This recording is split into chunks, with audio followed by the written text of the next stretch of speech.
Headlines प्रायोजक राम बंधू आचार, आपला टेस्ट पार्टनर।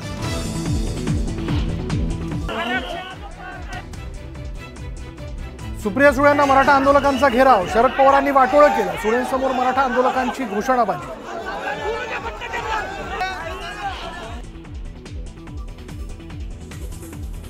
ओबीसी नेते लक्ष्मण हाकेंवर हल्ल्याचा प्रयत्न, लोणंदच्या दिशेने जात असताना चहा पिण्यासाठी थांबलेले असताना हल्ला।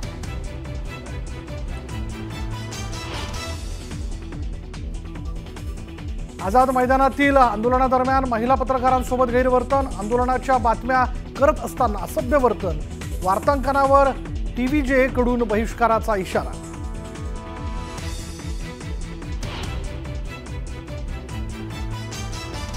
सगळे पक्ष घर फोडून झालाय ना, आता निर्णय घ्यायची वेळ आलेली आहे।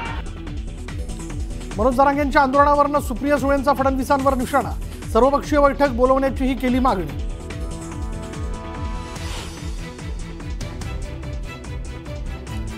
मराठा समाजाला कायद्याच्या चौकटीत टिकणारं आरक्षण देणार, कोणत्याही समाजावर अन्याय होऊ देणार नाही, मुख्यमंत्र्यांचं आश्वासन।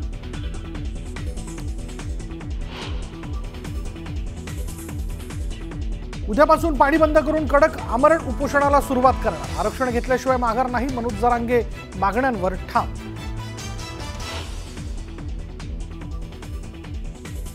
मराठा आरक्षण उपसमितीची बैठक संपन्न, राज्याचे महाधिवक्ताही बैठकीला उपस्थित, काय तोडगा निघणार याकडे लक्ष।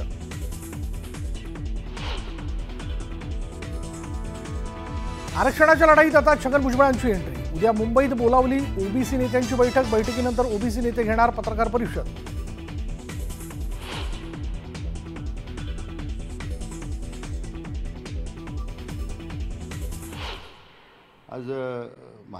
आणखी एक ब्रेकिंग न्यूज आहे। मुंबईमध्ये आझाद मैदान आणि परिसरामध्ये मराठा आरक्षणासाठी मनोज जरांगे पाटील यांच्या नेतृत्वाखाली आंदोलन सुरू आहे।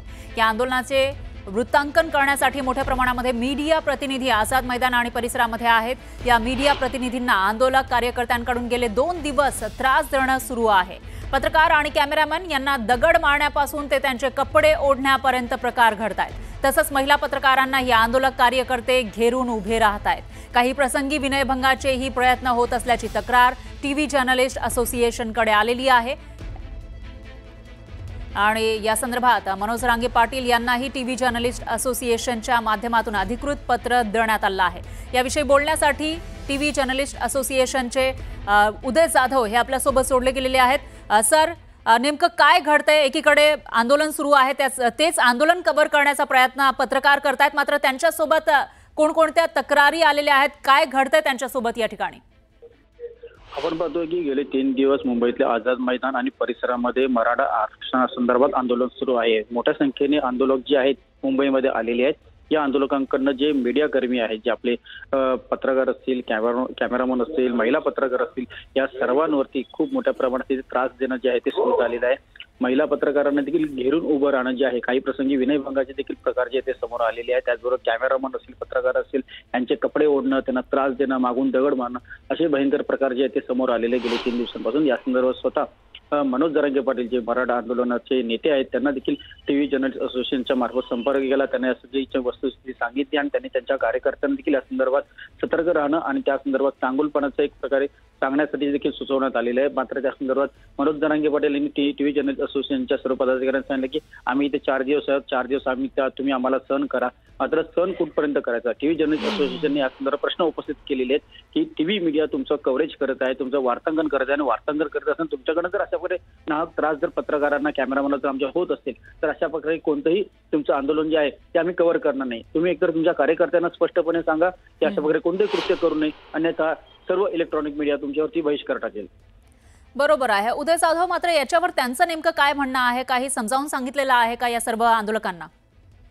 टीव्ही जर्नलिस्ट असोसिएशनच्या पदाधिकाऱ्यांनी या संदर्भात मनोज जरांगे पाटील यांना स्पष्टपणे सांगितलं, सर्व वस्तुस्थितीची त्यांना जाणीव देखील करून दिली। महिला पत्रकारांनी देखील त्यांना तिथे भेटलं आणि त्यांनी जे काय प्रसंग आलेला तो त्यांना सांगितलेला। त्यावरती मनोज जरांगे पाटील यांनी सांगितलं की आम्ही ते 4 दिवस आलेलो, 4 दिवस तुम्ही सहन करा, असं त्यांचं वाक्य आहे। पण सहन म्हणजे सहन करण्यासाठी, कारण पत्रकार हे तिथं फक्त त्यांची जी बाजू आहे किंवा ज्या पद्धतीने आंदोलन आहे ते दाखवण्याचा प्रयत्न करतायत, याच्यामध्ये आता सहन कसं करणार? अगदी बरोबर हाच मुख्य प्रश्न आहे की पत्रकार असतील, कॅमेरावर नसतील, हे तिथे कव्हरेज करतायत, न्यूज कव्हरेज करतायत. मात्र न्यूज कव्हरेज करत असताना त्यांना अशा प्रकारे दगड मारणं असेल, कपडे ओढणं असेल, महिला पत्रकारांना घेरून उभं राहणं असेल, असे जर प्रकार करून जर त्रास देण्याचं काम जर त्यांचे कार्यकर्ते करत असतील तर त्या कार्यकर्त्यांच्या विरोधात आता पोलीस स्टेशनमध्ये तक्रार करणं हेच एक उपाय जो आहे तो राहिलेला आहे. आणि त्या संदर्भात आता मनोज जरांगे पाटील त्यांच्या कार्यकर्त्यांना काय सांगतात हे बघावं लागेल. आम्ही त्यांना विनंती देखील केली की तुमच्या कार्यकर्त्यांना समज द्या. मात्र समज देण्याऐवजी त्यांनी पत्रकारांना उलट सांगितलं की तुम्ही 4 दिवस आम्हाला सहन करा म्हणून. आता याच्यामध्ये जर कोणी गैरवर्तन करत असेल तर कसं सहन करायचं हा सवाल या ठिकाणी उपस्थित होतोय उदय. त्याच्यामुळे आता समज दिली जाणार का आणि दुसरं म्हणजे पोलिसांकडून काही कार्यवाही केली जाते का तेही आपल्याला बघावं लागणार आहे.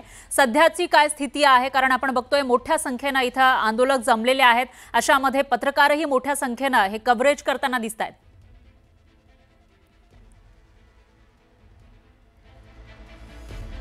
तर उदय जाधव हे TVJचे अध्यक्ष आपल्यासोबत जोडले गेले होते आणि कशा पद्धतीनं पत्रकारांशी वर्तन केलं जात आहे मराठा आंदोलकांकडून ते त्यांनी सांगितलेलं आहे. कोणकोणत्या तक्रारी आलेल्या आहेत तेही त्यांनी या ठिकाणी सांगितलेलं आहे. आणि दुसरं म्हणजे याविषयीची तक्रार, हे जे काही घडतंय, महिला पत्रकार असतील किंवा एकूणच कॅमेरामन असतील, सर्वांच्या बाबतीमध्ये जे गैरप्रकार घडतायत त्याची माहिती मनोज जरांगे पाटील यांनाही देण्यात आली. मात्र त्यांचं असं म्हणणं आहे की आम्हाला 4 दिवस सहन करा. सहन करायचं म्हणजे नेमकं काय करायचं? त्यांना गैरवर्तन करू द्यायचं का? त्यांना दगडफेक करू द्यायची का? दगड मारू द्यायचे का कॅमेरामन किंवा पत्रकारांवर, असा सवाल या ठिकाणी उपस्थित होतोय. त्यामुळे जरांगे पाटील यांनी या आंदोलकांना समज देणं आवश्यक आहे, तसं अपेक्षित आहे. त्यामुळे आता जरांगे पाटील हे त्यांना समज देतात का, काही सूचना, काही आवाहन करतात का, याकडे लक्ष लागलेलं आहे. कारण मागील 3 दिवसांपासून उपोषण सुरू आहे. जरांगे पाटलांचं आंदोलन करतायत मोठ्या संख्येनं मराठा आंदोलक हे मुंबईमध्ये आलेले आहेत. मात्र हे सगळं होत असताना जे पत्रकार हे जे एवढ्या मोठ्या प्रमाणामध्ये आंदोलन होत आहे त्याचं कव्हरेज करतायत, हे सर्व टीव्हीवर दाखवतायत किंवा वर्तमानपत्रांमध्ये सांगतायत, त्यांच्यावरच जर अशा पद्धतीनं हल्ला करण्याचा प्रयत्न होत असेल किंवा गैरवर्तन होत असेल तर काय म्हणायचं, असा सवाल उपस्थित होतोय. आणि याविषयी बोलण्यासाठी आपल्या प्रतिनिधी प्रणाली कापसे या आपल्यासोबत जोडल्या गेलेल्या आहेत. प्रणाली, नेमकं काय घडतंय पत्रकारांसोबत? कारण मोठ्या संख्येनं महिला पत्रकारही इथं आहेत आणि कॅमेरामन सुद्धा मोठ्या संख्येनं या ठिकाणी उपस्थित आहेत. अशामध्ये कशा पद्धतीनं गैरवर्तन केलं जातंय? मला हे सांगताना अत्यंत दुःख होत आहे की मनोज जरांगे पाटील यांचं जे आंदोलन मुंबईमध्ये सुरू आहे ते कव्हर करण्यासाठी खूप मोठ्या प्रमाणावर मुंबईमध्ये प्रसारमाध्यमांचे प्रतिनिधी, मग ते कॅमेरा पर्सन असो किंवा रिपोर्टर्स असो, मोठ्या संख्येनं ते कव्हरेज देत आहेत. त्यांना जास्तीत जास्त या आंदोलनाची सत्यस्थिती सांगण्याचा प्रयत्न करत आहेत. यामध्ये मुंबईसारख्या महानगरामध्ये सगळ्यात मोठ्या प्रमाणावर महिला पत्रकार आहेत. प्रत्येक चॅनल्सच्या जवळजवळ 1 ते 2 महिला पत्रकार जे आहेत ते हे कव्हरेज करताना आपल्याला बघायला मिळत आहेत. आणि अशा महिला पत्रकारांबरोबर सुद्धा गैरवर्तन होत असल्याचं आढळलंय. मी स्वतः त्याची भुक्तभोगी आहे असं म्हटलं तरी चालेल. कारण परवाच्या दिवशी जेव्हा CST स्थानकावर प्रणाली तुमच्यासोबत, तुम्ही सांगितलं की तुम्ही स्वतः हा अनुभव घेतलेला आहे. नेमकं काय घडलं होतं? कशा पद्धतीनं त्यांनी वर्तन केलं होतं? CST स्थानकावर आम्ही जेव्हा कव्हरेज करत होतो, पहिल्या दिवशी जेव्हा आंदोलकांनी CST स्थानकाचा संपूर्ण ताबा घेतलेला होता, हा ताबा घेत असताना खूप मोठ्या प्रमाणावर हुल्लडबाजी सुरू होती CST स्थानकांमध्ये. प्लॅटफॉर्मची पूर्ण जागा ही आंदोलकांनी घेरलेली होती आणि त्या संपूर्ण परिसरामध्ये मला वाटतं कदाचित मी एकटीच महिला पत्रकार त्यावेळेला ते सगळं कव्हरेज करत होती. असं असताना आजूबाजूला जाणाऱ्या आंदोलकांपैकी काही लोकांनी, ज्यांनी गळ्यामध्ये गमसे घातलेले होते भगव्या रंगाचे, त्यांनी शरीराला स्पर्श करून धक्के मारत त्या ठिकाणून आपली वाट काढली. जेव्हा की आजूबाजूला थोडी जागा होती, ते दुरून लांबून जाऊ शकले असते. या व्यतिरिक्त सुद्धा आमच्या प्रतिक्रिया घ्या हे सांगण्यासाठी अनेक लोक वारंवार अंगावर येत होते. जेव्हा मी अनेकांना सांगितलं की आम्ही तुमची प्रतिक्रिया घेणार नाही हे सांगत असताना सुद्धा अनेकांच्या अंगाला, तोंडाला दारूचा वास येत होता. आणि बहुतेक हे सगळे तरुण वर्ग होते, हुल्लडबाजी करणारे होते आणि त्यामुळे कसं बसं स्वतःला सावरत या ठिकाणून आम्ही वार्तांकन करत होतो.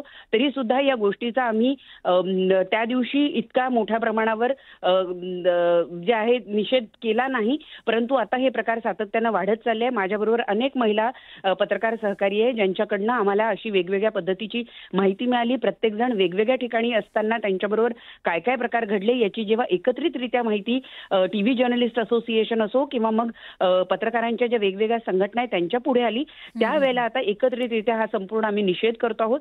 बरोबर महिला आहे. पत्रकार असो किंवा कॅमेरा पर्सन्स असो, जे या ठिकाणी आझाद मैदानात कॅमेरा पर्सन आहेत त्यांना तर तिथे दगड मारले जात आहेत, शिव्या दिल्या जात आहेत आणि अत्यंत गलिच्छ अशा शिव्या देऊन त्यांना खाली बसण्यास सांगितलं जात आहे, त्यांना वार्तांकन करू दिलं जात नाही. हा प्रकार सुद्धा वारंवार घडतोय. अखेर आज आम्ही मनोज जरांगे पाटील यांच्या पुढे तक्रार मांडली आणि त्यांना हा संपूर्ण प्रकार सांगितला. तेव्हा त्यांनी आंदोलकांना इशारा दिला की तुम्ही असं काहीही करू नका, परंतु हे प्रकार सातत्यानं घडत आहे आणि त्यामुळे आपण सर्वच जण पत्रकार म्हणून या संपूर्ण घटनेचा आणि अशा पद्धतीनं वार्तांकन करणाऱ्या रिपोर्टर्सना दिल्या जाणाऱ्या त्रासाचा निषेध करतो आहोत. बरोबर आहे प्रणाली, तुम्ही काळजी घ्या, कारण हे चुकीचंच आहे. आंदोलन करणं संविधानिक मार्गाने हे ठीक आहे, हे आपण समजू शकतो, मात्र त्याच वेळेला अशा पद्धतीनं गैरवर्तन केलं जात असेल तर ते कधीही सहन केलं जाणार नाही. त्यामुळे आता पुढे नेमकी काही कारवाई होऊ शकते का ते बघावं लागणार आहे. दरम्यान धन्यवाद तुम्ही दिलेल्या या माहितीसाठी.